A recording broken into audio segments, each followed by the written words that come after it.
as things kind of go down the road, it may suck in the present, but in the future, you're better off. Say you're driving in protest, can they search your car before you get arrested? Before you get arrested? Yeah. Search your car. No. No, it's It's not not different. different. No. You would have to give consent to that. They can never search your car. Well, if you get arrested, or if they see something in the car, or if there's something that gives them reasonable suspicion, something that gives them probable cause to search your car, they can search your car. A good rule of thumb that we like to use is that if a cop ever asks you permission to do something, it means that they're not allowed to do it. And you should say You no. should never say yes. You should always say no. Like if they're going to do something, they'll just announce it. They'll say, Right. I'm going to search your bag now. And you can still object to that, and I'll tell you the words for that in a minute. You can still object to that. It's always a good idea to, but they might do it anyway. It doesn't necessarily prevent them from doing it. So again, when you've been arrested, police can legally search your person and your bags and even strip search you, but not when you're being detained.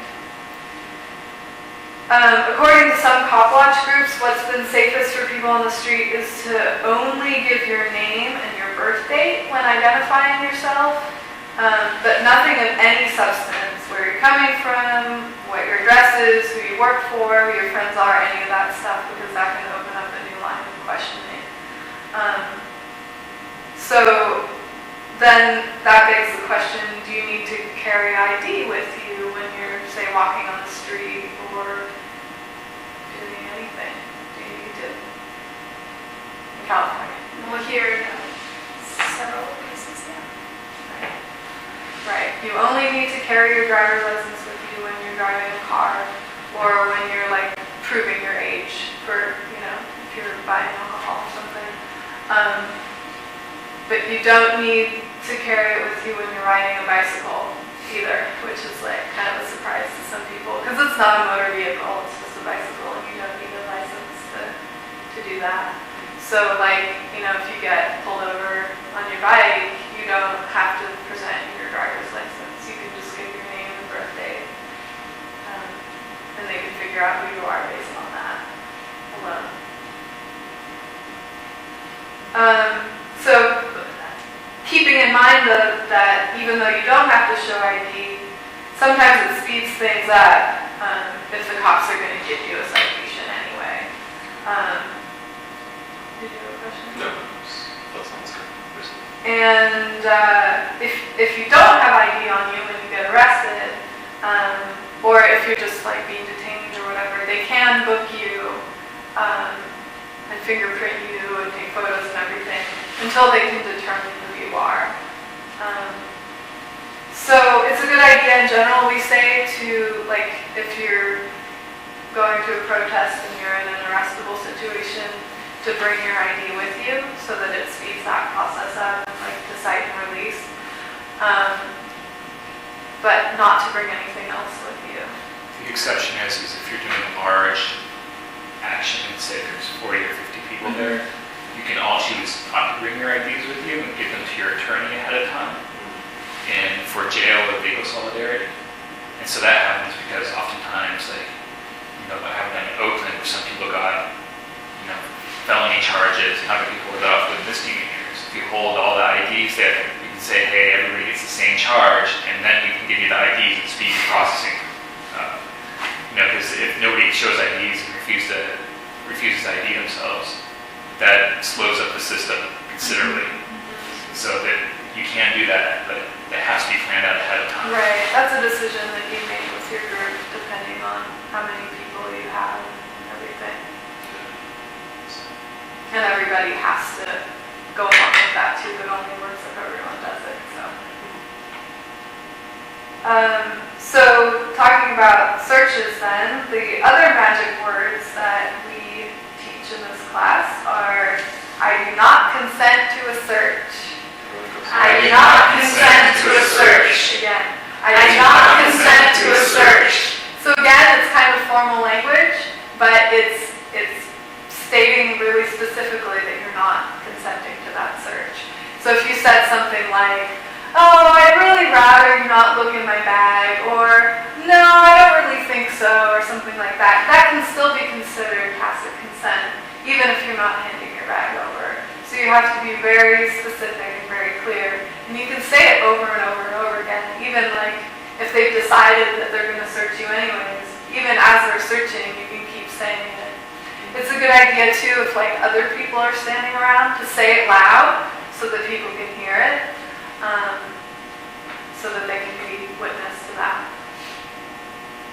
So again, it may not stop them from doing it, but it'll protect you later.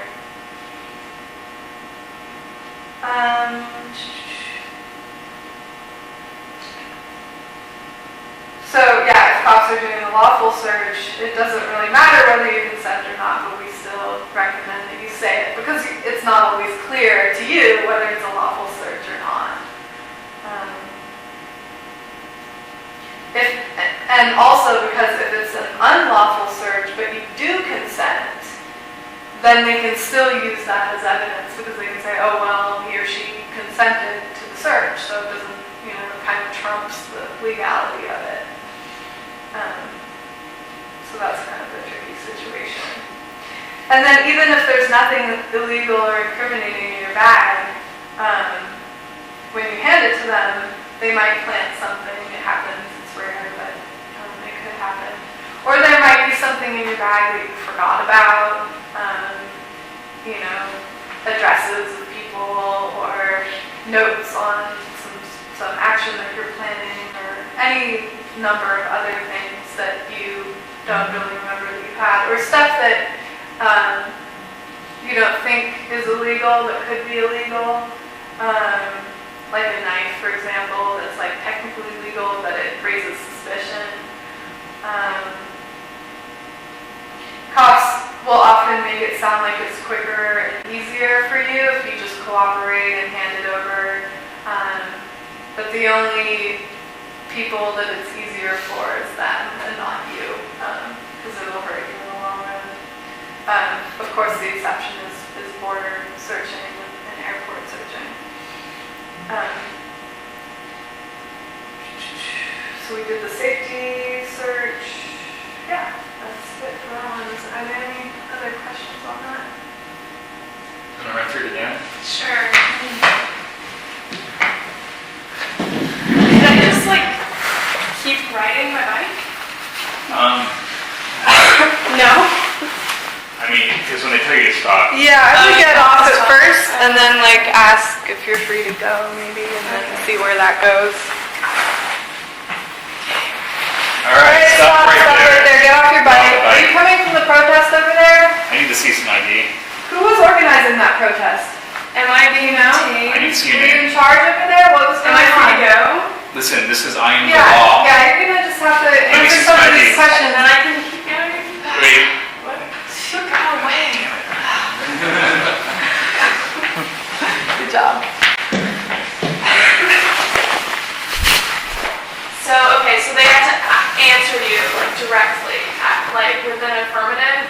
No, they don't have to When you answer. say, No, I "I'm mean, free to go," if it means that you can't leave, then they have to answer you directly with an affirmative. They'll let you know. yeah, Yeah. yeah, like we would have come after you, stopped you. Never run. Don't Always run. walk calmly away. Never run. Yeah, better around the suspicion. So